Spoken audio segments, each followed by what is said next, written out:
you're running for the Democratic primary in September. Is that right? Yes. Yep. So tell us what made you decide to run? That's probably one of the biggest questions I get. Yes. Why are you doing this crazy thing? Exactly. So I never thought I would run for office. I've always worked in government. I was a Boston Public High School teacher. I worked in City Hall in Boston, and I just left the Treasury a little bit ago. So I always was that person doing the work of public service. But I can't wait for progress and with the sense of urgency that we need to happen on Beacon Hill. So I'm throwing my hat in the ring. Great. And so what are some of the changes that you'd like to see come about? Sure. So in Massachusetts, we are one of the most progressive states with one of the strongest economies. We made it through very well in the recession. But our economy is not really working for everybody. Our students and our emerging workforce are graduating with immense college debt, including from our public institutions. Students are graduating with around $34,000 in debt from our public institutions. The housing market is out of control. We have a supply issue, and we also have an inaffordability issue throughout. We have a workforce that is retiring and a new one that needs to replace them, but nowhere to live. And seniors are getting pushed out of the communities that they love. I usually am known for talking about the cost of childcare. I had twins, and so when I went back to work, it was my entire check plus an extra $10 every week just for the luxury of employment. There's so much more we could be doing in Massachusetts to alleviate the burden on working families with young children. And then again, about senior care, my mother's about to move in with us on her fixed income because she has to. We are very happy to have an extra set of hands in the house, don't get me wrong, but she'll be moving in with us. So we could be doing so much more for people. We have an income inequality that has never been at this level before, and we need to rewrite this ship. And so some of these issues you have some personal experience with as well, some not. But so give us some examples of some of the things that you'd like to do about these issues. Sure. So I'll talk about childcare. Top of mind. Yeah. So the bulk of my experience in childcare obviously is from personal experience, but also as a women's commissioner in Melrose. I live near Oak Grove, and in my work in women's economic empowerment. But we could be doing so much more to alleviate the cost of care.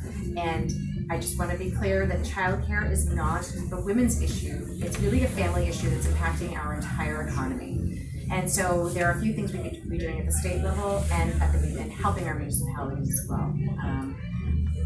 I need to understand better why universal kindergarten or universal pre-K is not a part of the public school education budget. I think it could be put in there, and if we could leverage our existing infrastructure and system of our public education, increase the funding there, and just have them go into universal pre-K. We need to work with our community developers that are all around us in Malden on encouraging them to put daycares and childcare providers into their plans before we give them those permits.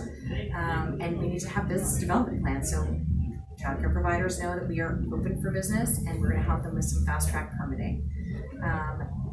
We also don't fund at the state. I mean, obviously think about this a lot. Right. We have a lot of unfunded vouchers for low-income families, and we need to fully fund those vouchers. So in the primary, you're running against an incumbent, Jason Lewis, who was here earlier. What do you think differentiates you from him in terms of your candidacy? Sure. So I like to say that we are applying for the same job. Because in Massachusetts, every 2 years, you get to decide who best represents you. So we're applying for the same job. I think there are three things that differentiate me as a candidate. One is my perspective, as you mentioned. It's one thing to have compassion for people, but it's quite another to have actually walked in their shoes.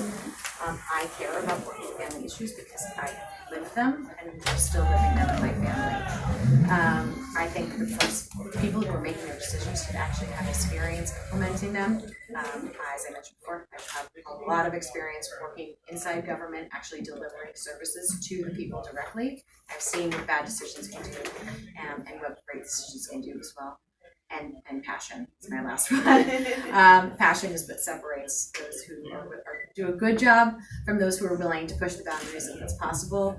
And I'm going to explode if I don't do this. So, and you're part of sort of a groundswell of women running for office. You know, I was just hearing something about that on the news. You know, the numbers of people that are running for office. Have you started? You know, I guess you've been doing a lot of campaigning already. What are some of the things that you're hearing on the campaign trail? What surprises you? What confirms things? You know, maybe talk a little bit about what you're hearing. Sure. So I did have to leave my job in order to do this because I was a public employee, and it made it really difficult. Plus, campaigning is a full-time job. So now that my kids are in kindergarten and it's public education, we're saving $2,800 a month on public preschool. Wow. Well, that was for our public preschool. Yes, right. Not even for daycare. Oh my goodness. I know, so I digress again. But anyway, yes. But we are just knocking doors. We are talking to voters directly. They are responding really well. Of course, depending on what you read in the paper that morning, really drives the conversation. Last week was not a great week for some of our male politicians. And that is part of the conversation that we're having at the door. I am not running because I'm a woman. I'm running because of all these other reasons I talked about earlier. I just happen to be a woman with that, also that perspective and that tone to bring our voice to the table as well. If we're on the current trajectory by November, we'll have less than 25% of women representing us at the State House, which is absolutely incredible.